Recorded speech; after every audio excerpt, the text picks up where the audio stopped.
At the end of my video entitled Advanced Graphic Design Made Simple, 4 years of school in 14 minutes, I mentioned that the most important component of becoming a great designer is how you think about design. I received so many comments and questions asking for an elaboration, an exploration, or an unpacking of the idea that that's what this video is about.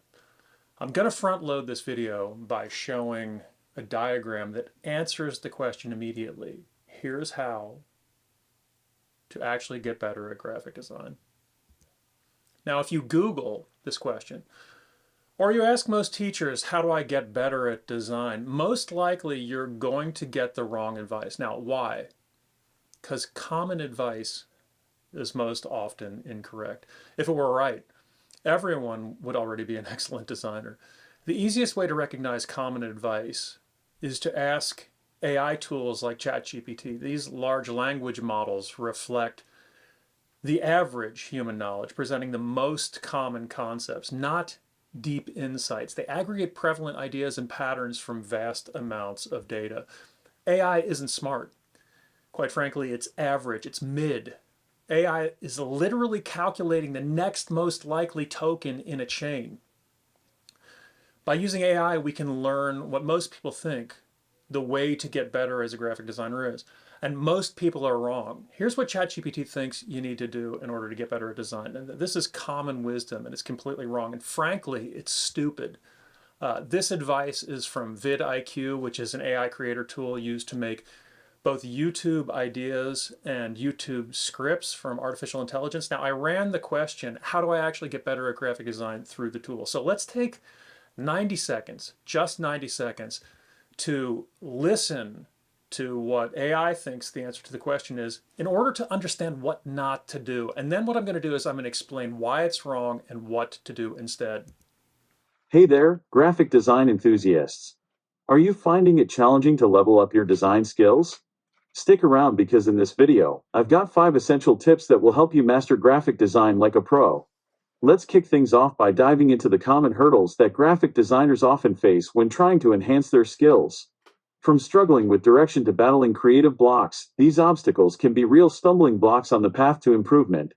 Now, let's explore the juicy part, the 5 tips that will revolutionize your graphic design journey. We'll delve into the fascinating world of color theory, the art of typography, mastering composition, honing your software skills, and keeping up with the latest industry trends. Trust me, these tips are game changers.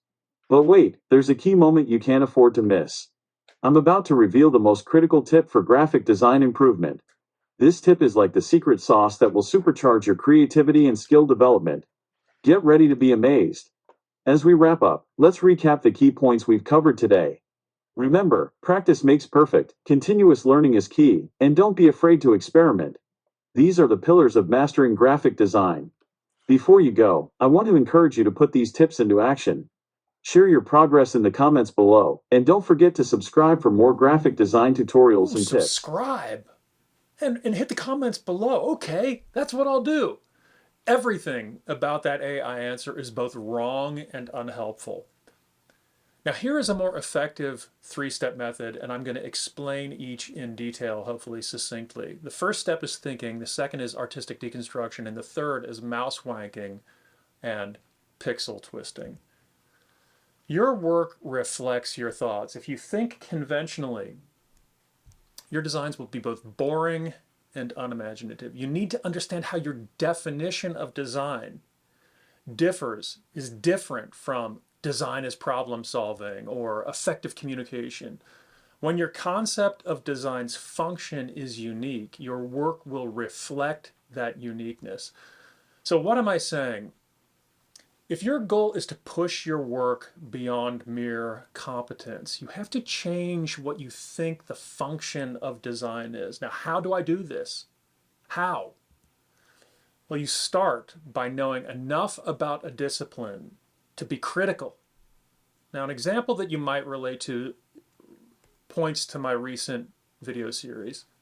In it, I expressed how to compress 4 years of design into 6 months. And as a result, I got comments accusing me of being quote unquote negative. People asked, why so negative, Elliot? Why criticize undergrad design and art school? I wasn't dragging art and design school. I was using critical thinking to talk about something that I love. That is called having a point of view. Critical thinking is the absolute key to having a point of view. It's the basis, it's the foundation. So, what is your point of view? Well, it begins with where you see problems and limitations. A quick example, again, in order for you to be able to project into your own life. Back in 1988, when I worked in corporate graphic design, I hated my work. But the problem was with the fundamental definition of graphic design or communication design. From the jump, I saw graphic design functioning more like contemporary painting. The work that you on the screen is the result of that alternative definition. So, Elliot, how do I think differently about the function of design in order to make my work different? Well, here is ChatGPT's definition of graphic design. It's the common wisdom and the standard definition. So use your complaints, your issues, and your wishes to change your definition. Ask yourself, what would you change? And work from that point of view. This is specifically how you point of view.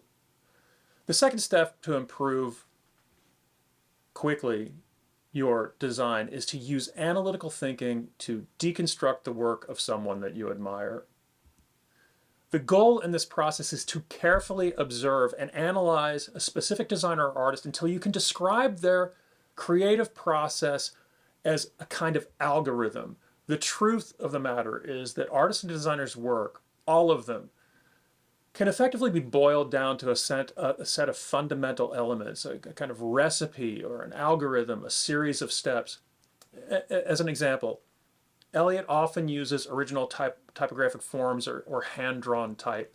He frequently reconstructs basic shapes of individual letter forms, making the alphabet appear non-Roman. This process intentionally slows down a viewer's ability to read. Spend time deconstructing the work of specific designers or artists, breaking down to a series of steps, recurrent themes, motifs, processes, and materials and techniques, and then apply that algorithm, the algorithm itself, to your own work.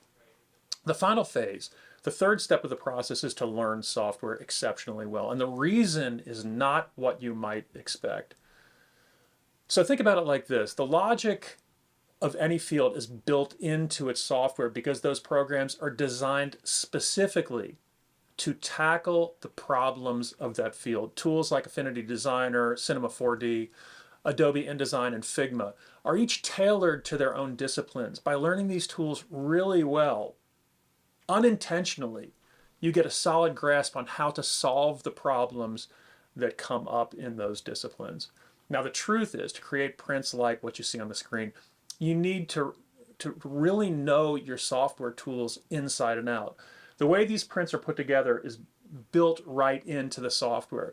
If you want to design a beautiful book or a poster, you've got to be really good with the software you're using. In each of my episodes, I point out that when I'm showing examples from my own work, I'm not suggesting that your work should look like mine. My work should look like mine, and your work should look like yours.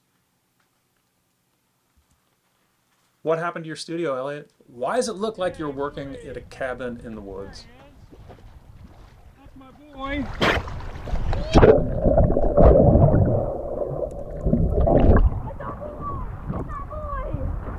That's a good one. Born and raised in a hotel in New Orleans.